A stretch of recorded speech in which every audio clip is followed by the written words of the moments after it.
Hi there. Welcome. The art of the ask. The art of the ask. Let's start with that. Sharon Horne-Ellstrom here. Welcome to day 69 of our Supersize Your Business Annual Challenge. And at the end, remind me to share the SOAP framework. We're going to cover the SOAP framework today and for 4 days total, so we can continue to work on that. Every single month, we're going to cover that. So we install it in our subconscious. So it's another tool in our toolbox for whatever we need. I use it for...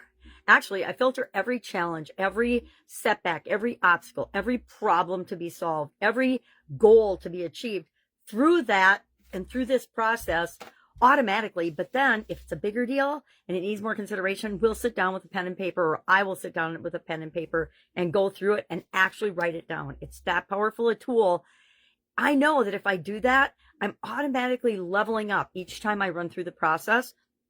And I will get better solutions than if I just try to wing it or not have a way of looking at things that happen in a way that's a framework that makes sense. So before we get into that, let's talk about today's topic. It's one of my favorites. It is negotiation, the art of the deal, as President Trump would say. But it has played such a pivotal role in my life and my financial situations and my wealth and my businesses, the success and failure of my businesses. And our question today to answer in the comments below is, what's the best thing and the best negotiation you've ever been involved in, or what's the best thing you personally have ever negotiated? I took a couple of negotiation trainings and classes on my son's urging, because I used to not ask for what I wanted. And too often I would let people steamroller me, which is hard to believe because I'm kind of like a bull in a china shop. But I learned the power of negotiation, and that it's up to each and every one of us to manage our life and manage our career and manage our decisions. And part of that is the ability to ask for what we want in a way that is, not offensive. Some people are super offensive, right? They just are like a big old bull in the china shop. I try to smooth off my rough edges.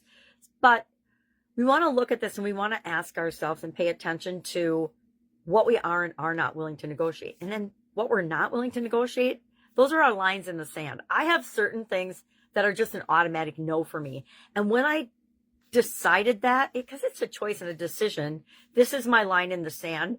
Anything that isn't above that absolutely has a zero chance of being considered in my life or in my businesses. It's just not even an option.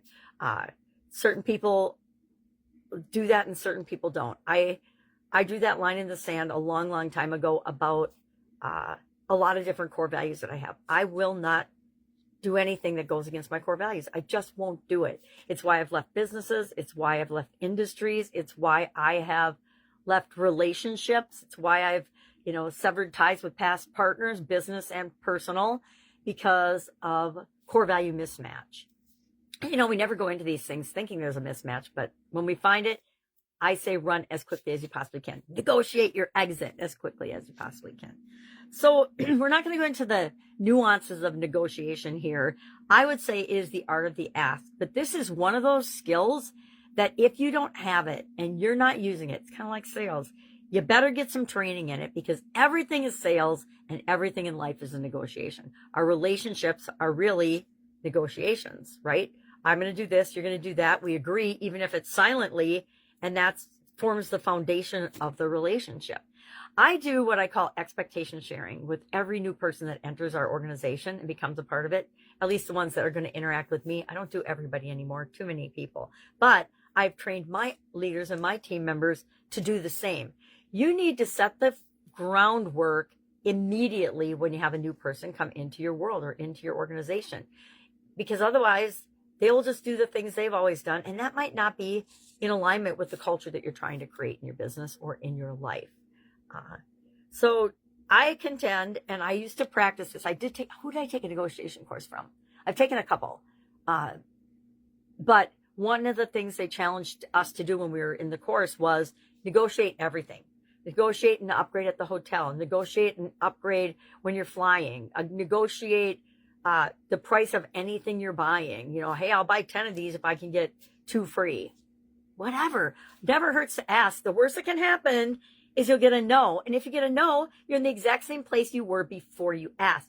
But are you really, or are you that much more confident, that much better?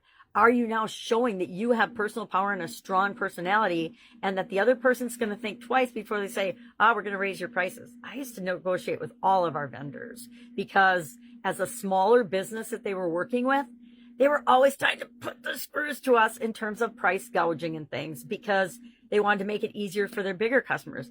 And I just used to insist that I get the best price that you offer to anybody. And if not, guess what?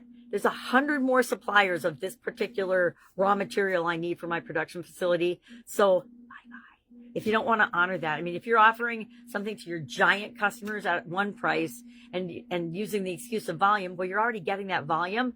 So I can tail or hang on to the tail of that. And some went for it, some didn't. But guess what? There's always another vendor or supplier out there.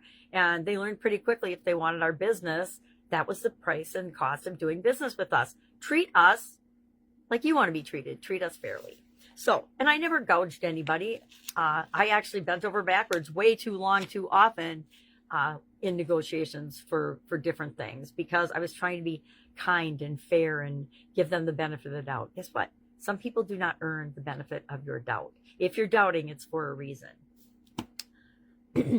If you are not negotiating, if you're not asking for what you want, what belief, what underlying belief or thought is keeping you from doing that?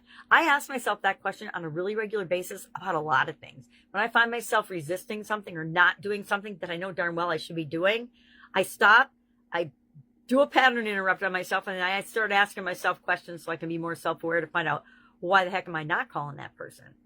Why have I not done that yet? It's been in the back of my mind for like a week now. What's up?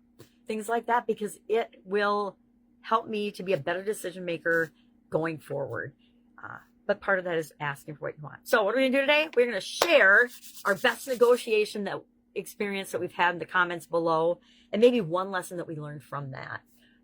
And today we're starting the SOAP framework. So I want you to pick a financial related challenge or goal that you have.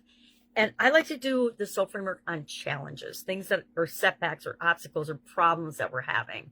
So pick one specific one that you can practice running through the SOAP framework on. And the SOAP framework, we're going to start with the S today. S stands for story or situation.